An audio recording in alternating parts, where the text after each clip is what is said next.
Good morning, Bhargav. Today is Friday, September 8th, and here's the heads-up briefing for today.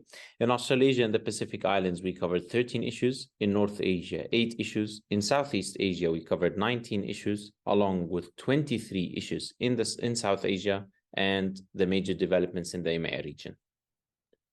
All right. Thank you, Bassel. Can we please look at the major issues today? Starting off with Australasia and the Pacific Islands, in Australia, the seeding National Union of Students and the NSW Young Greens contingent, along with a few other groups, will carry out a protest rally in Sydney and Byron Bay, New South Wales tomorrow. They are demanding that the government fix the dire housing crisis in the state. So the protesters will rally outside the town hall at 1 p.m. local time in Sydney and at 3 p.m. at Byron Bay Main Beach local time, and then march through the streets of Byron. All right. The housing crisis has been an issue for a while now, and it took a major hit after the COVID as well. So let's keep a close eye on this, Bassel. Thank you.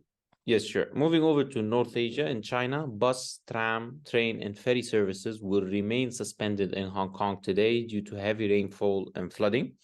All daytime bus routes operated by Citybus, Kowloon, Motorbus, and Longwind Bus have been suspended until further notice. Also, passenger and cargo clearance services at Liantang, Hyung Yuan Wai, and the Man Cam 2 boundary control points have been suspended as well.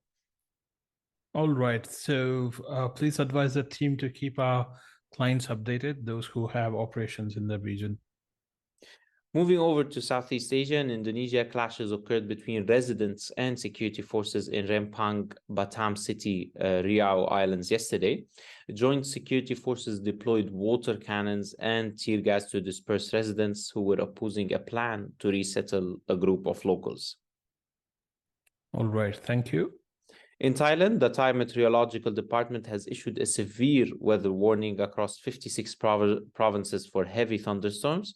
Adverse weather conditions will mostly affect the northeastern region of the country. The department also urged the public to remain vigilant over the coming hours and days for possible flash floods and landslides. All right. Thank you. In South Asia, in Pakistan, Jamaat-e-Islami Party has announced a series of demonstrations in Punjab province against increased electricity bills and other price hikes across the country. Yes, unfortunately, such economic crises will provide the vacuum and a platform for even the right-wing parties like Jamaat-e-Islami to ensure that they have at least some credible traction at the ground level. Though the two dominant parties in the country are the biggest, and their support base can't be challenged at the moment, but such economic crisis will only ensure that these fringe parties also have some say in the public order. And the Islamist parties are such that they can mobilize people across the board in very little time, and that can cause law and order problems, despite their lack of traction in electoral politics. Yes, Bhargav, they've also announced that demonstrations will be held at Rahim Yar Khan, Layah, and Muzaffaragar today, tomorrow, and on September 10th.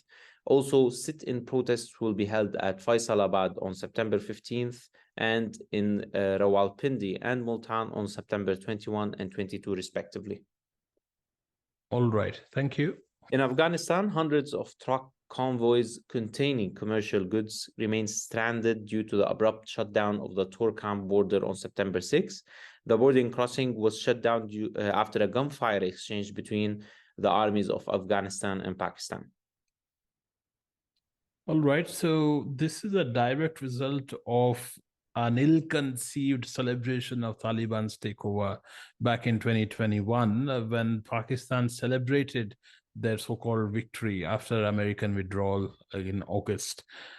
However, it needs to be noted that then Lieutenant General Faiz Hamid and head of the ISI, their spy agency in Pakistan, landed in Kabul moments after they captured the presidential palace and had tea with the Taliban leadership. Now, how prudent was that strategy to back Taliban into power is very much evident right now with their prolonged battle along the border regions. Taliban was always a loose cannon, and they failed to recognize it. They thought they can outsmart everybody else and they can place their own pawn in Kabul. But Taliban is turning out to be a lot more independent than ISI and the Pakistani security establishment is looking at right now. They are even refusing to take responsibility for Tehrik-e-Taliban Pakistan's activities inside Pakistan. So this is a lesson learned. I hope it is learned by the security establishment, but as the history shows, they are obstinate and they refuse to see the reality.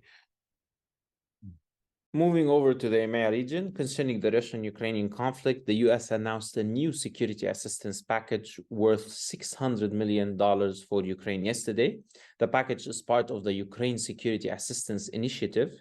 It includes additional ammunition for the high-mobility artillery rocket system, which are called HIMARS, and 105 millimeter artillery rounds, as well as electronic warfare equipment. All right, thank you. In Gabon, Raymond Ndong Sima was yesterday appointed as a prime minister by President Oligui Nguema. All right. Thank you, Bassel. Nothing further from my end. Thank you, Bhargav.